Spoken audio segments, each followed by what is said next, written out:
Vamos prosseguir, então, para uma outra coisa? Vamos falar, então, de torque. Torque é uma coisa que a gente não trabalhou. O que eu quero que vocês percebam? Eu busquei um exemplo de uma coisa que a gente já conhece bastante. Nós já somos especialistas, master em parafuso.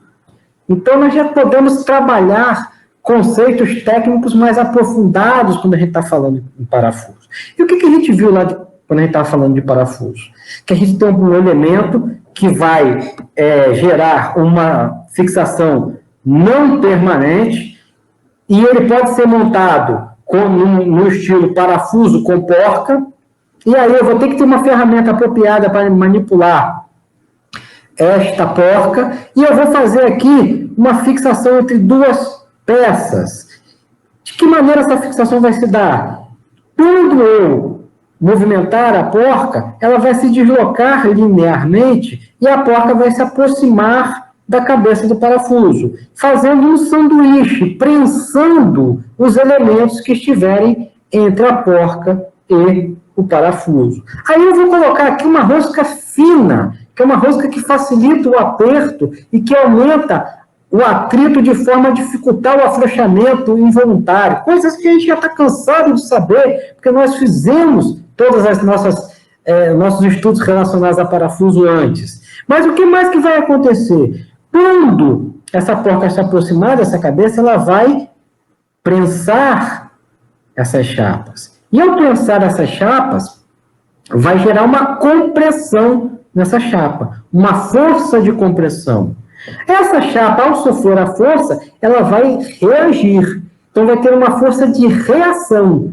Qual vai ser a reação? A chapa empurrando a porca para lá e a cabeça do parafuso para cá. Esta reação ao aperto que a gente deu vai gerar no corpo do parafuso um esforço não de compressão, mas um esforço de tração. A gente sabe que quanto maior for o diâmetro do parafuso, mais resistente à tração ele vai ser. E que a rosca fina também facilita, porque ela é menos profunda. Então, a raiz do parafuso, ela fica aqui com um diâmetro maior. Coisas que a gente já discutiu com profundidade e com calma antes.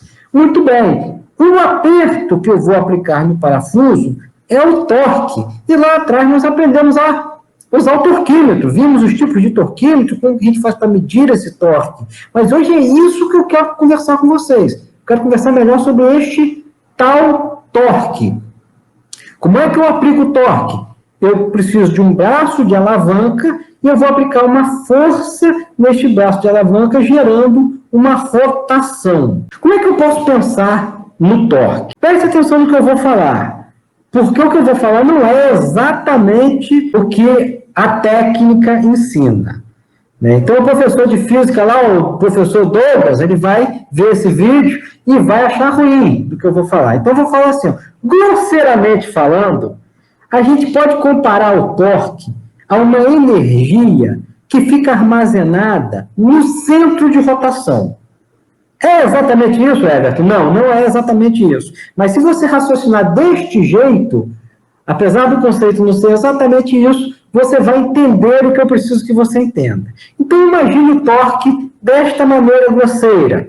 Uma energia que está armazenada no centro de rotação.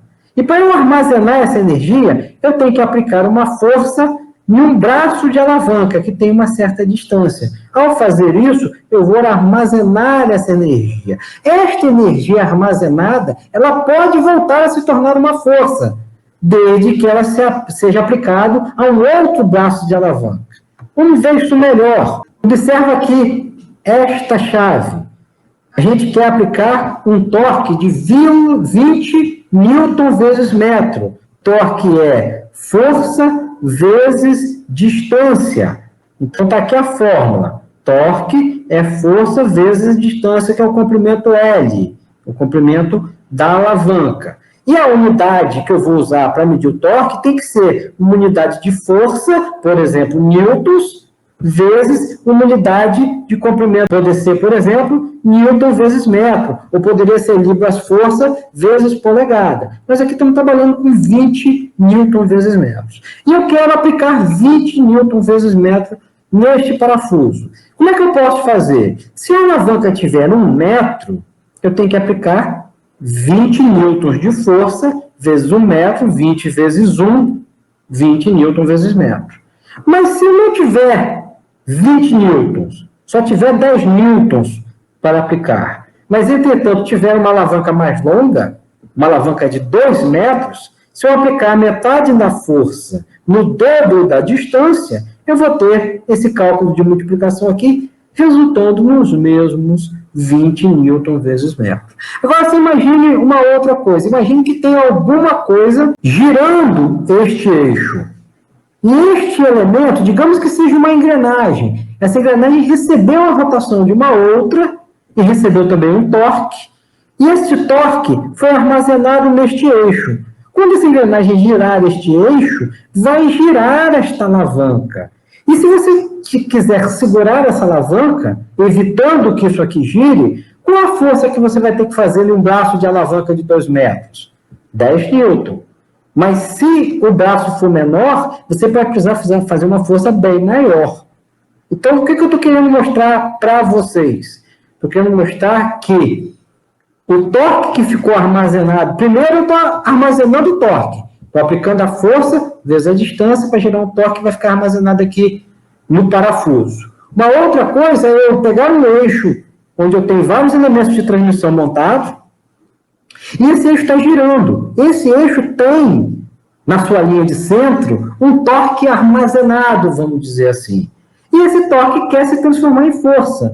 E essa força que vai ser oriunda do torque vai ser relacionada com a distância onde essa força vai ser medida, em função da linha de centro. Muito bem. Visto isto, a gente pode avançar um pouquinho mais. Eu conversei com vocês semana passada e eu falei que eu tinha esquecido de botar a figura. Hoje eu trouxe a figura. Olha aqui. Roda gigante. A roda gigante tem esse grande aro aqui que recebe a rotação de uma fonte de energia cinética e é uma roda de atrito. E isso funciona deste jeito. A gente tem aqui uma roda de fusca com o seu pneu e esse pneu encostado a este aro transfere a energia de rotação deste eixo para o eixo da roda gigante. O que você vai observar? Que quando esse pneu girar uma vez, se ele estivesse girando sobre uma superfície reta, qual seria o deslocamento que ele daria a cada volta? O perímetro desta circunferência. Este perímetro, essa distância linear, vai ser transferida para esta outra circunferência maior. Só que como o raio dessa circunferência é muito, muito, muito maior do que esta daqui, a rotação dela vai ser pequena. Então, esse pneu aqui, essa roda vai dar várias voltas para que essa roda gigante dê apenas uma. Vamos olhar isso melhor. Lembra que eu falei com vocês o seguinte, se eu tiver uma roda de atrito semelhante a essa, a transferência se dá pelo atrito. Aqui eu tenho um atrito bom, porque eu tenho um atrito de um elemento de borracha, e a borracha é um elemento que gera um atrito considerável. Mas, se eu tivesse uma resistência muito grande, alguma coisa segurando esta roda gigante, impedindo que ela girasse, ia chegar ao ponto que eu ia ter um escorregamento, que este atrito não seria capaz de manter esses dois elementos de transmissão unidos. O escorregamento iria acontecer e essa roda ia ficar patinando, enquanto essa daqui ia ficar parada. Para evitar o escorregamento, eu dei o exemplo da chuteira. Como é que você faz para evitar escorregar no campo de futebol, de grama? Você calça uma chuteira. E essa foi a ideia que se fez aqui na engrenagem. O que você tem? Você tinha inicialmente duas rodas de atrito. Com que diâmetro? Com o diâmetro primitivo da engrenagem. Então, este diâmetro primitivo, que a gente já conversou, é um diâmetro conceitual.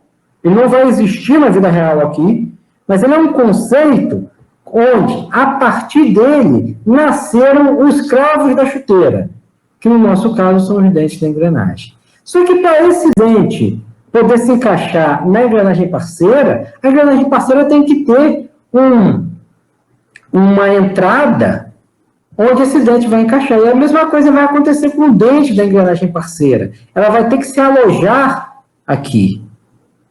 Então, o que você percebe? Que esse diâmetro primitivo, fisicamente, lá na peça, você não vai encontrar ele. Você vai encontrar o diâmetro externo e você vai encontrar o diâmetro interno, que é essezinho aqui do fundo do dente.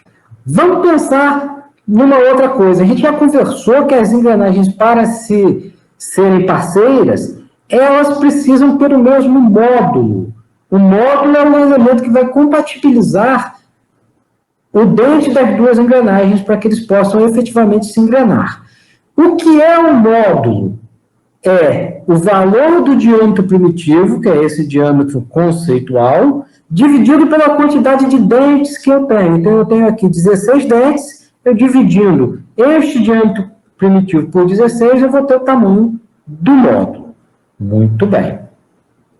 Perceba uma outra coisa. A gente já conversou, então, que o diâmetro primitivo ele é igual a um módulo vezes o número de dentes. Joia! A gente já discutiu também que a cabeça do dente ela é igual ao módulo. Então, o diâmetro externo, o que vem a ser o diâmetro externo da engrenagem? É o diâmetro primitivo, mais uma cabeça de dente para o lado de cá, e mais uma cabeça de dente para o lado de cá. Ou seja, mais um módulo de cada lado. A cabeça do dente é igual ao módulo. Então, olha só, se o diâmetro primitivo é o módulo vezes o número de dentes, como é que eu calculo o diâmetro externo? O diâmetro externo é o diâmetro primitivo mais 2 vezes o módulo, porque eu tenho uma cabeça de dente para cada lado. Fazendo aqui, pegando este valor aqui do diâmetro primitivo, botando aqui, o que você tem? Módulo vezes o número de dentes, mais 2 vezes o módulo. Colocando o módulo em evidência, se fizer a distributiva, vai voltar isso aqui. Qual é a fórmula do diâmetro externo? É o módulo vezes o número de dentes mais 2. Então, se eu tenho 16 dentes, mais 2, 18. 18 vezes o número do módulo é o valor do diâmetro externo. Por que eu preciso saber isso, Everton? Por que o diâmetro externo é importante para mim? Porque na hora de fabricar a engrenagem, eu vou ter que primeiro fabricar um disco com este diâmetro externo.